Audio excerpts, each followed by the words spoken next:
Assistant professor Sandeep Kumar, government national college Sirsa. आज हम एक बार फिर अपने टॉपिक को आगे बढ़ाते हैं। पिछले लेक्चर में आप सभी ने पढ़ा था लोक प्रशासन। लोक प्रशासन का अर्थ और प्रशासन का अर्थ आपने पढ़ा था। लोक प्रशासन की जब हम परिभाषा करते हैं तो सबसे फेमस परिभाषा वुड्रो विल्सन्स, जिन्होंने अपनी जो एक ऐसे था या यूं कहें रिसर्च का जो टॉपिक था द स्टडी ऑफ एडमिनिस्ट्रेशंस, और ये एक पेपर के रूप में पॉलिटिकल साइंस क्वार्टरली 1941 में छपा था। एक मैगजीन थी पॉलिटिकल साइंस क्वार्टरली। उसमें जो लेख है वुड्रो विल्सन का, उसमें उन्होंने लोक प्रशासन की परिभाषा देते हुए कहा है कि लोक प्रशासन कानून के विस्तृत एवं व्यवस्थित प्रयोग का ही दूसरा नाम है। यानी जो कानून बने हुए हैं उनका विस्तृत और व्यवस्थित प्रयोग ही लोक प्रशासन कहलाता है। A detailed and systematic applications of law according to Woodrow Wilson's. उसी तरह हमने और भी परिभाषा देखी थी हर्बर्ट साइमन, जो कि लोक प्रशासन में एक व्यवहारवादी के रूप में जाने जाते हैं। उनके अकॉर्डिंग वो राष्ट्रीय, राजकीय तथा स्थानीय सरकारों की कार्यकारी शाखाओं की सभी गतिविधियों को पर्यायवाची मानते हैं लोक प्रशासन का। तो इस तरह की हमने कुछ परिभाषाएं देखी थी। लूथर गुलिक, जो काफ़ी इम्पोर्टेंट हैं, जिन्होंने पोस्ट कॉर्ब नाम का सिद्धांत दिया है। तो ये सारी परिभाषा देख के हम कह सकते हैं कि लोक प्रशासन है वो एक ऐसा डिसिप्लिन है या एक ऐसा सब्जेक्ट है जिसमें जो लोक और प्रशासन दो शब्द हैं जिनसे मिलकर बना हुआ है। और जो लोक प्रशासन है वो नीति निर्माण और नीति क्रियान्वयन का अर्थ स्पष्ट करता है, यानी कैसे नीतियां बनाई जाती है और कैसे लागू की जाती है, इन पे ज़्यादा जोर देता है। लोक प्रशासन का जब हम अर्थ पढ़े हैं तो उसमें हमने देखा था लोक प्रशासन लैटिन शब्द एड और प्लस मिनिस्ट्रेशन, दो शब्दों का मेल है, जिसका शाब्दिक अर्थ है वो हमने देखा था कि लोगों की देखभाल करना। लोगों की देखभाल करना प्रशासन का अर्थ हमने देखा था। या फिर इसका दूसरा हम जब शब्द लेते हैं तो काम करवाना, यानी काम करना ही नहीं बल्कि करवाना लोक प्रशासन की शब्द का अर्थ बनता है। तो इस तरह से हमने पिछले वीडियो में हमारी अर्थ हमने देखा था लोक प्रशासन का और लोक प्रशासन का। आज हम इसे आगे बढ़ाते हैं और लोक प्रशासन के क्षेत्र के बारे में पढ़ते हैं। जैसे राजनीति विज्ञान की भांति लोक प्रशासन की जो क्षेत्र है उसकी सीमा रेखा निर्धारित करना बहुत ही दुष्कर कार्य है, क्योंकि लोक प्रशासन एक नया विषय है और एक व्यवस्थित ज्ञान के रूप में हाल ही में इसका जन्म हुआ है। पिछले कुछ ही दशकों की ये घटना है जिसमें लोक प्रशासन का जन्म हुआ है। हालांकि संयुक्त राज्य अमेरिका में इसका पूर्ण विकास हो चुका है, तथापि भारत जैसे विकसित देशों में अभी भी यह विषय ज्ञान के एक पृथक शास्त्र के रूप में विगत दशकों में ही अपना स्थान प्राप्त कर पाया है। अब इसकी सीमा रेखा निर्धारण करने का प्रॉब्लम है। इसके लिए दूसरी वजह लोक प्रशासन एक विकासशील विषय है तथा लोक कल्याणकारी राज्य के क्षेत्र विस्तार के साथ ही लोक प्रशासन का क्षेत्र भी निरंतर परिवर्तन की ओर गतिशील है। यानी जैसे जैसे राज्य का स्वरूप बदल रहा है, पुलिस राज्य से लोक प्रशासन या कल्याणकारी राज्य में तब्दील हो रहा है। और कल्याणकारी राज्य है, उसके कार्य या उसका क्षेत्र है वो बहुत विस्तृत होता है। तो इस वजह से लोक प्रशासन का भी जो विषय क्षेत्र है वो गतिशील है और परिवर्तनशील है, और जल्दी जल्दी परिवर्तन इसमें आ रहे हैं। इस वजह से इसकी सीमा रेखा निर्धारित करना मुश्किल हो रहा है। तीसरी वजह, लोक प्रशासन के अंतर्गत प्रशासन की परिभाषा पर जो विद्वान है उनमें मैतज्ञ नहीं है। मैतज्ञ यानी उसमें एक मत नहीं है, अलग अलग मत विचारक हैं जो अलग अलग तरह से परिभाषा गढ़ते हैं। तो प्रशासन के एकीकृत दृष्टिकोण के समर्थक हैं, तो कुछ अन्य हैं वो प्रबंधात्मक दृष्टिकोण, जो हमने पीछे चर्चा की थी कि एक एकीकृत दृष्टिकोण है और दूसरा प्रबंधात्मक मैनेजरियल जो दृष्टिकोण है उसका समर्थन करते हैं।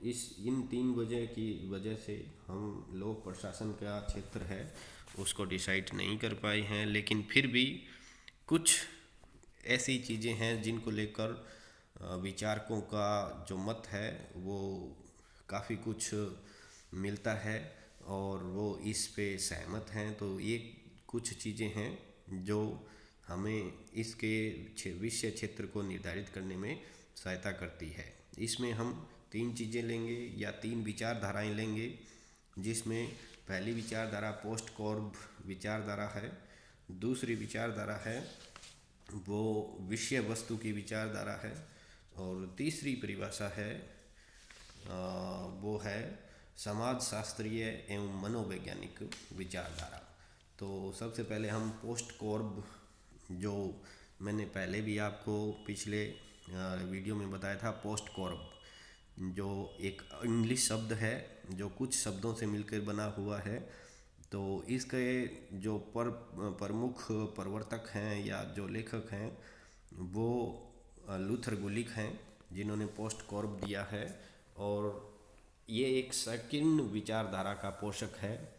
यानी इसने इस क्षेत्र को इसके काफ़ी संकुचित कर दिया है, और इसे ये पोस्ट कॉर्ब को ही एकमात्र है वो क्षेत्र मानते हैं। याद रखें, लूथर गुलिक काफ़ी फेमस नाम है। इनकी बुक का नाम लूथर गुलिक हैं, वो उनकी बुक है वो paper on the science of administrations, इनकी बुक का नाम है। तो ये इनकी बुक का नाम था। तो पोस्ट कॉर्ब कुछ शब्दों से, इंग्लिश के वर्ड्स से मिलकर बना हुआ है, जैसे POSDCORB, पोस्ट कॉर्ब। इन 8 शब्दों से मिलकर पोस्ट कॉर्ब बना है। तो जब इन अक्षरों की हम व्याख्या करते हैं तो P से प्लानिंग, योजना, जिसका अर्थ होता है योजना बनाना या नियोजन करना। दूसरे शब्दों में कहें तो इसका आशय है कार्यों की रूपरेखा तैयार करना और निश्चित ध्येय की प्राप्ति के लिए रीतियों को निर्धारित करना, यानी प्लानिंग।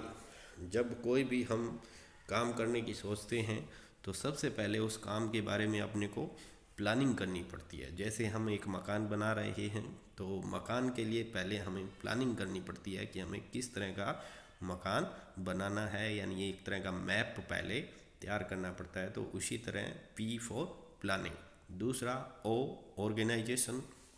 जब हम किसी काम को करने की सोचते हैं या कोई नीति बनाते हैं तो उसके लिए कर्मचारियों का होना बहुत ही ज़रूरी है। तो ऑर्गेनाइजेशन अर्थात संगठन अर्थात अधिकारी वर्ग के एक ऐसे स्थायी ढांचे का निर्माण करना जिसके द्वारा निश्चित उद्देश्यों के लिए काम के उप विभागों की भी व्यवस्था की जाए। यानी एक निश्चित ढांचा, एक ऑर्गेनाइजेशन बना लेना, और फिर कर्मचारियों की नियुक्ति, स्टाफिंग, एस फॉर स्टाफिंग।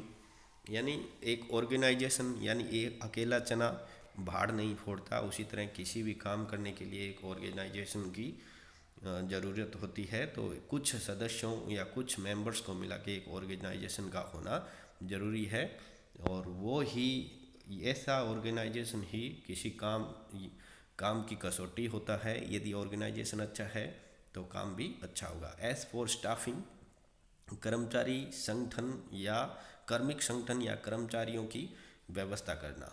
दूसरों शब्दों में हम कहें तो व्यक्तियों को विभिन्न पदों पर नियुक्त करना, उनको प्रशिक्षण देना और उनके लिए कार्य करना, अनुकूल दशाओं का निर्माण करना आदि इसमें शामिल होता है। यानी जो हम स्टाफिंग का अर्थ है कि कर्मचारियों की व्यवस्था। एक कंपनी में जिस तरह से कर्मचारी होते हैं उसी तरह कर्मचारियों की व्यवस्था करना, फिर उनको ट्रेनिंग देना, फिर उनको काम के लिए अनुकूल दशा का निर्माण करना, स्वच्छ पानी, प्रकाश, लाइट और अच्छा इन्वायरमेंट विकसित करना स्टाफिंग के अंदर आता है। फिर आगे पोस्ट का डी, डायरेक्टिंग या डायरेक्शन, निर्देशन करना या निर्देशित करना। इसका अभिप्राय है कि शासन संबंधी निर्णय लेना, उन्हीं के अनुरूप कर्मचारियों को विशिष्ट एवं सामान्य आदेश तथा सूचनाएं देना तथा उसका नेतृत्व करना। यानी फिर जब कर्मचारी आगे, स्टाफ एक संगठन हो गया, ऑर्गेनाइजेशन हो गया, काम की प्लानिंग हो गई, तो उस प्लानिंग के अकॉर्डिंग उन जो नियुक्त किए गए कर्मचारी हैं उनको निर्देश देना, सामान्य आदेश देना, सूचनाएं देना और उनका लीडरशिप करना, ये डायरेक्शन में डी फॉर डायरेक्टिंग में आता है। फिर कोर्ब का कोऑर्डिनेशन, समन्वय स्थापित करना। जब हम विभिन्न कर्मचारियों को नियुक्त कर लेते हैं, उनको काम अपना अपना समझा देते हैं, तो फिर सब उसके आगे की कड़ी होता है कि उनके अंदर कोऑर्डिनेशंस बैठाना, समन्वय स्थापित करना। यदि समन्वय स्थापित नहीं होगा तो काम नहीं होगा। यानी सभी एक ऐसी व्यवस्था करना जिससे सभी व्यक्ति आपस में मिलजुल कर काम करें, यानी एक तरह से किसी भी काम की ओवरलैपिंग न हो और उस काम करते समय संघर्ष न हो। इससे बचने के लिए कोऑर्डिनेशन की स्थापना की जाती है। तो ये को हो गया। फिर रिपोर्टिंग। अब जब काम तैयार हो गया तो हमें इसकी एक रिपोर्ट तैयार करनी होती है, प्रतिवेदन तैयार करना होता है।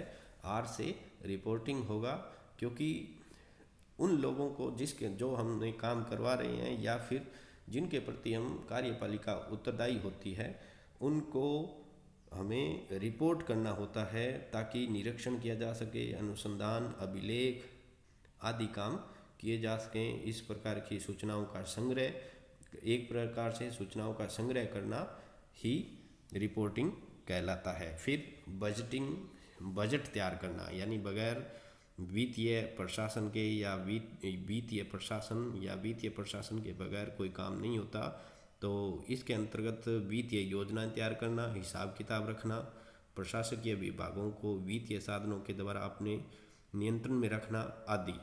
बजटिंग अपने आप में एक व्यापक अर्थ में संपूर्ण वित्त प्रशासन को समाहित करता है। यानी किसी भी काम को करने से पहले के लिए बजट का या फिर जो काम कर रहे हैं तो उसमें जो लेन देन हो रहा है उसको नियंत्रित रखना, उसका हिसाब किताब रखना, ये काम आता है। मूल मान्यता देखें तो पोस्ट कॉर्प विचार वर्ग की मान्यता है। यानी जो पोस्ट कॉर्प जो विचार वर्ग है उसकी मान्यता है कि योजना, संगठन, कर्मचारियों का निर्देशन, कार्यों का समायोजन तथा नियंत्रण, रिपोर्ट, बजट की तैयारी आदि वे मौलिक बातें हैं जिनका ज्ञान किसी भी प्रशासक के लिए अनिवार्य है। यानी ये जो 7 चीज़ें हैं पोस्ट कॉर्प की, ये किसी भी कर्मचारी को पता होनी चाहिए और इसी से एक अच्छा प्रशासक बन सकता है और किसी भी ऑर्गेनाइजेशन में अच्छा काम किया जा सकता है। इन प्रक्रियाओं का मौलिक ज्ञान किसी व्यक्ति को है तो वह सभी प्रकार के संगठनों में किसी भी प्रकार के क्षेत्र का प्रशासन चला सकता है। ये प्रक्रियाएं और प्रविधियां प्रशासन अर्थात प्रबंध के समस्त क्षेत्रों का पर समान रूप से लागू होती है। यानी ये सारी जो चीज़ें हैं वो चाहे किसी भी तरह का संगठन हो, चाहे प्राइवेट हो, चाहे गवर्नमेंट हो, चाहे अर्ध सरकारी हो, किसी भी तरह का संगठन हो, उस सभी में समान रूप से लागू होता है। इसलिए एक प्रशासक को इन चीज़ों का ज्ञान होना चाहिए। लूथर गुलिक का इस बात पर आग्रह है कि लोक प्रशासन एक विशेष प्रकार का ज्ञान है जिसे एक विज्ञान की तरह पढ़ा जाना चाहिए, यानी एक विज्ञान की तरह पढ़ा जाना चाहिए। और आज इसी विशिष्टीकृत ज्ञान के विचार को लेकर प्रबंध विज्ञान मैनेजमेंट साइंस आगे बढ़ रहा है। यानी जो लोक प्रशासन है वो प्रबंध साइंस के रूप में बदलता जा रहा है।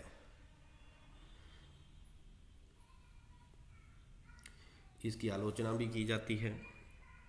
इस विचार पोस्ट कॉर्ब विचार की आलोचना निम्न आधारों पर की जा सकती है। जैसे यह दृष्टिकोण काफ़ी संकीर्ण है, इसमें लोक शब्द प्रशासन शब्द से प्रकट होने वाले अर्थ पूरी तरह लागू नहीं किया जा सकता। पोस्ट कॉर्ब की प्रक्रियाएं तो परिवार, सेना, चर्च, स्थायी इकाइयाँ आदि कहीं भी देखी जा सकती है। यानी पोस्ट कॉर्ब है वो तो हर जगह परिवार में भी पाया जा सकता है, चर्च में भी पाया जाता है, तो इसलिए कोई इसमें विशेषीकरण नहीं है।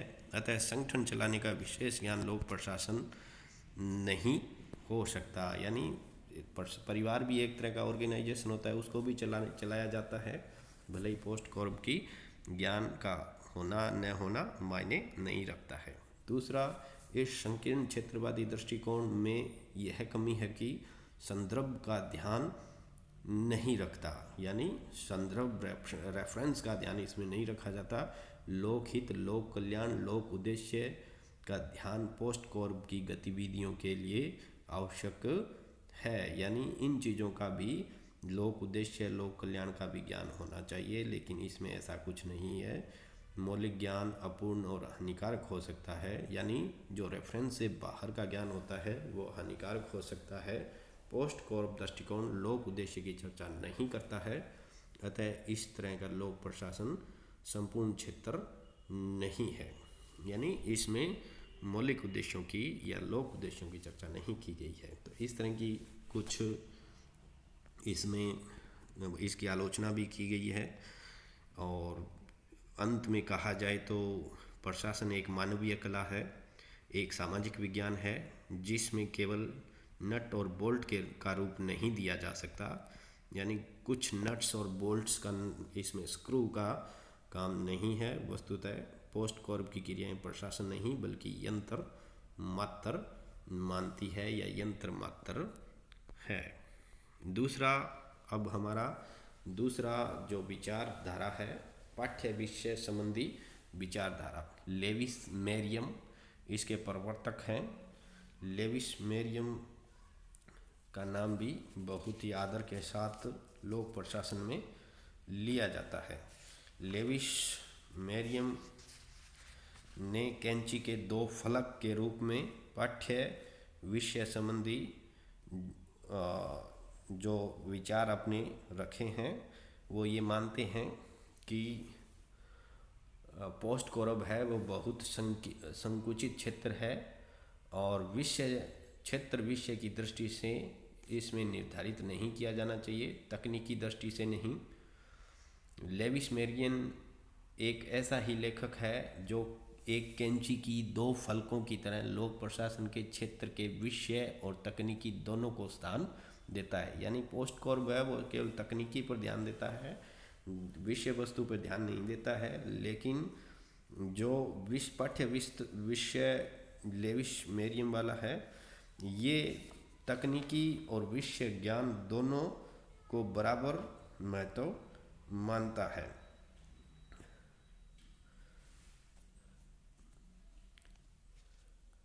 उनका कहना है कि किसी भी अनिकरण या प्रमाद पूर्वक, इनका मानना है कि किसी भी अभिकरण, अनिकरण नहीं है, अभिकरण द्वारा प्रभावपूर्ण एवं बुद्धिमत्तापूर्ण, अनिकरण अथवा प्रमादपूर्ण को थोड़ा करेक्ट कर लें। अभिकरण द्वारा प्रभावपूर्ण एवं बुद्धिमत्तापूर्ण पूर्ण प्रशासन केवल तभी संभव है जब इसकी विषय वस्तु का अच्छा ज्ञान प्राप्त कर लिया जाए। यानी किसी भी अभिकरण द्वारा यदि प्रभावपूर्ण और बुद्धिमत्तापूर्ण यदि प्रशासन चलाना है तो इसकी विषय वस्तु का हमें पूर्ण ज्ञान होना चाहिए। प्रशासन का मुख्य तत्व सजातीय क्रियाएं हैं जो जनता के लिए व्यापक और विविध सेवाएं प्रस्तुत करती है। यानी लाइक एक्टिविटीज़ हैं जो लोगों को व्यापक और विविध सेवा प्रस्तुत करती है, जैसे कानून एवं व्यवस्था, शिक्षा, स्वास्थ्य, कृषि, सामाजिक सुरक्षा। ये जो चीज़ें हैं ये काफ़ी इम्पोर्टेंट होती है। इतना महत्वपूर्ण कार्य अथवा ये व्यापक सेवाएं पोस्ट कोर प्रक्रियाओं में समाहित नहीं होती है। यानी पोस्ट कोर में स्वास्थ्य, कृषि, सामाजिक सुरक्षा जैसी चीज़ें समाहित नहीं की जा सकती। पाठ्य विषय संबंधी विचारधारा अथवा व्यापक क्षेत्र के समर्थक लोक प्रशासन को नीति विज्ञान मानते हैं। ये कहते हैं ये एक तरह से नीति विज्ञान है और विषय की दृष्टि से उसे विस्तृत कर सरकार की कार्यकारिणी के समकक्ष बना देते हैं। यह दृष्टिकोण लोक प्रशासन के क्षेत्र को सरकार की संपूर्ण गतिविधियों तक, गवर्नमेंट इन एक्शन, व्यापक बना देता है। यानी सरकार की संपूर्ण गतिविधियों को लोक प्रशासन में ये शामिल करते हैं। गतिविधियां अधिकतर कार्यकारिणी से संबंधित है, किंतु विधायिका, न्यायपालिका और जनता से उनके संबंध भी लोक प्रशासन का विषय है। यानी गतिविधियां ज़्यादा कार्यकारिका से संबंधित है, लेकिन जब कार्यकारिका का संबंध न्यायपालिका से और फिर जनता से है तो इसका इनडायरेक्टली संबंध है इन लोगों से भी हो जाता है, इन संस्थाओं से भी हो जाता है। इसलिए लोक प्रशासन है वो उसका जो क्षेत्र है वो बहुत व्यापक है। इसमें कार्यपालिका, न्यायपालिका और विधायिका भी इसमें आ जाती है। प्रशासन को इस तरह से राजनीति और सरकार के निकट लाने वाले ये विचारक मानते हैं कि नीति विज्ञान होने के कारण लोक प्रशासन 3 प्रकार के कार्य करता है। पहला कार्य है नीति निर्माता, राजनीतिज्ञों को सामग्री प्रदान करता है। यानी जो नीति निर्माता है, जो राजनीतिज्ञ है, उनको ये सामग्री प्रदान करता है। यह जो नीति निर्माण में रिक्तता है, कोई कमी रह जाती है, उसको भरता है और एक प्रक्रिया के रूप में यह अनवरत रूप से नीति को प्रभावित करता रहता है। यानी उस नीति जो बनी है उसको भी ये प्रभावित करता रहता है, उसको सामग्री प्रदान करता है, उसकी जो खाली स्थान है या रिक्तता है उसको भी यह भरता है। इस प्रकार लोक प्रशासन का क्षेत्र केवल शुष्क तकनीकी ज्ञान तक ही सीमित नहीं है, बल्कि इसका क्षेत्र निर्माण और व्यवहार से संबंधित सभी गतिविधियों का गहराई से समझना और परखना है। तीसरा, समाजशास्त्रीय और मनोवैज्ञानिक विचारधारा से इसका हम क्षेत्र का निर्धारण कर सकते हैं। तो इसमें फ्रेडरिक रिग्स का नाम आता है। फ्रेडरिक रिग्स बहुत अच्छे राइटर हैं। उन्होंने विकास का फंद नाम का एक राजनीति विज्ञान में रिग्स ने विकास के फंद नाम से एक सिद्धांत भी दिया है कि किस तरह अर्थव्यवस्थाएं हैं वो विकास के फंद में फंस जाती है। तो फ्रेडरिक रिग्स हैं वो समाजशास्त्रीय मनोवैज्ञानिक विचारधारा के समर्थक हैं और लोक प्रशासन का अध्ययन समाजशास्त्रीय और मनोवैज्ञानिक ढंग से करते हैं। आज लोक प्रशासन तकनीकी विषय का ज्ञान मात्र न रहकर समग्र परिस्थितियों और वातावरण को भी अपने में सम्मिलित कर लेता है। यानी सिर्फ विषय का ज्ञान और तकनीकी ज्ञान नहीं होना चाहिए, बल्कि आसपास का जो इन्वायरमेंट है उसका भी ज्ञान होना चाहिए, क्योंकि लोक प्रशासन है वो उसको भी अपने अंदर, यानी इन्वायरमेंट, परिस्थितियों को भी अपने अंदर समा लेता है। अतः शासन प्रक्रिया जो इन्वायरमेंट है जिसमें शासन प्रक्रिया चलती रहती है उसको भी अपने अंदर सम्मिलित कर लेता है। अध्ययन फ्रेडरिक्स, जो परिस्थिति विज्ञान संबंधी अध्ययन का प्रवर्तक है, कहता है कि लोक प्रशासन का अर्थव्यवस्था, संचार व्यवस्था, राजनीति, संस्कृति तथा प्रतीक आदि को ध्यान में रखकर अध्ययन किया जाना चाहिए। तुलनात्मक प्रशासन के क्षेत्र में हेडी एम स्टॉक के प्रयत्न आज लोक प्रशासन की संस्कृति अथवा संस्कृति से अब लोक प्रशासन की प्रक्रियाओं पर बल देते हैं। भ्रष्टाचार, मनोबल, मानव संबंध, प्रशासकीय नेतृत्व आदि कुछ ऐसे विषय है जिनकी समाजशास्त्रीय स्थितियों के संदर्भ में ठीक प्रकार से विवेचना की जा सकती है। यानी जो मनोबल है, मोटिवेशंस है, भ्रष्टाचार है, मानव संबंध है, प्रशासकीय नेतृत्व है, ये चीज़ें हैं वो न तो विषय वस्तु में आती है और न ही पोस्ट कॉर्प में आती है। तो इन सब का अध्ययन हमें समाजशास्त्रीय तकनीकों से करना चाहिए और जो ठीक भी रहेगी तो इसका तो रिग्स है वो चाहते हैं कि समाजशास्त्रीय और मनोवैज्ञानिक तरीके से हमें लोक प्रशासन का अध्ययन करना चाहिए। वास्तव में पोस्ट कॉर्प और पाठ्य विषय संबंधी दोनों ही विचारधाराएं एक दूसरे की विरोधी न होकर पूरक है। वास्तव में लोक प्रशासन का क्षेत्र अपने ज्ञान की वैज्ञानिकता के विस्तार के लिए संबंधों, रेफरेंस, संदर्भों, अंतर संदर्भों, कोरिलेशंस, परिणामों में लोक प्रशासन का क्षेत्र अपने ज्ञान की वैज्ञानिकता का विस्तार के लिए इन चीज़ों का जन्म लेने वाली प्रक्रियाओं को भी अपने क्षेत्र के अंतर्गत मानता है। लोक प्रशासन का क्षेत्र का यह विस्तार जिन 3 चरणों में हुआ है वो है, पहला तकनीकी ज्ञान, यानी हम यदि चरणों में बांटना चाहें तो लोक प्रशासन है वो 3 चरणों में हम इसके विकास को लेते हैं। पहले चरण में हम तकनीकी ज्ञान को लेंगे, दूसरे चरण में हम विषय संबंधी ज्ञान और तीसरा चरण हम अंतर संबंध विषयक ज्ञान ले सकते हैं। इंटरडिसिप्लिनरी अप्रोच को हम इसमें ले सकते हैं कि विभिन्न सब्जेक्टों का ज्ञान इसके तीसरे चरण में आता है।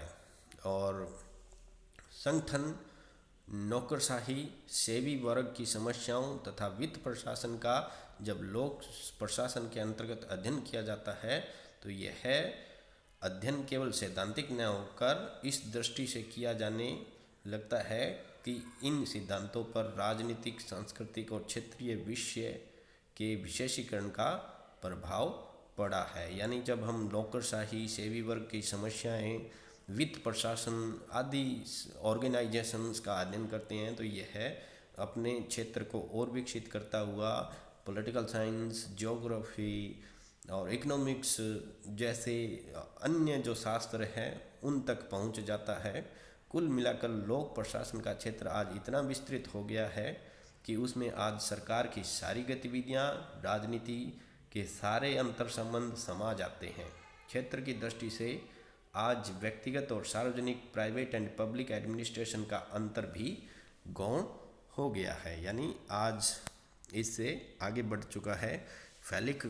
फेलिक्स ए निग्रो, जिनकी बुक है मॉडर्न पब्लिक एडमिनिस्ट्रेशंस में, इन्होंने इसके क्षेत्र को परिभाषित करने के लिए कुछ पॉइंटों में इसको परिभाषित किया है। जैसे लोक प्रशासन सरकारी ढांचे में एक सहकारी वर्गीय प्रयत्न है। यानी सरकारी ढांचे में एक सहकारी, यानी सरकारी ढांचा है लेकिन लोगों के साथ मिलकर एक वर्ग के साथ मिलकर प्रयत्न करता है। यह सरकार के तीनों शाखाओं, कार्यपालिका, व्यवस्थापिका, न्यायपालिका तथा उससे पारस्परिक संबंधों का अध्ययन करता है।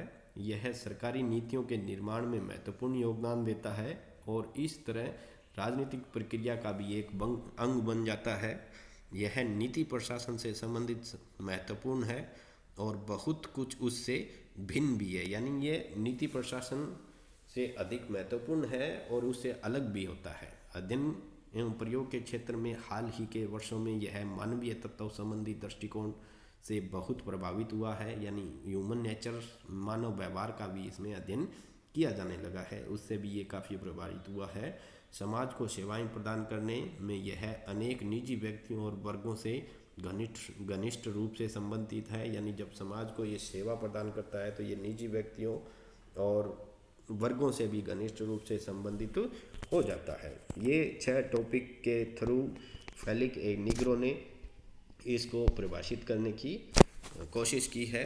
अब कुछ इम्पोर्टेंट बुक्स, अक्सर लोक प्रशासन के पेपर में ये पूछ लिया जाता है, जब आप नेट का पेपर दोगे तो उसमें ऐसे क्रॉस मिलान वाले क्वेश्चन आते हैं, तो उसमें पूछ लिया जाता है कि कौन सी बुक किसकी है। तो फेलिक ए निग्रो की book modern public administrations, Luther Gulick की बुक है वो paper on the science of public administrations, Woodrow Wilson's का जो ऐसे की बुक है वो मैंने आपको बताया था कि स्टडी ऑफ पब्लिक एडमिनिस्ट्रेशंस, जो एक तरह से लोक प्रशासन के पिता भी कहलाते हैं। एल डी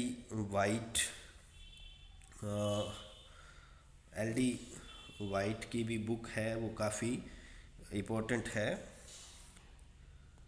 डिमॉक एंड कॉइनिंग की बुक है वो पब्लिक एडमिनिस्ट्रेशंस है। पिफनर और प्रेस्तस की बुक है वो पब्लिक एडमिनिस्ट्रेशन ही है। FM मार्क्स की बुक है वो एलिमेंट ऑफ पब्लिक एडमिनिस्ट्रेशंस है। तो ये कुछ ऐसी बुक हैं जो काफ़ी इम्पोर्टेंट है, तो इन सब का भी हमें नॉलेज होना चाहिए कि किस किस की बुक है और कैसे ये इम्पोर्टेंट बनती है। यानी आपको लोक प्रशासन की कम से कम 30-35 बुक्स का नाम याद होना चाहिए। आज के लिए अपन यहीं ख़त्म करते हैं, नेक्स्ट वीडियो में हम इसको आगे बढ़ाएंगे। और धन्यवाद।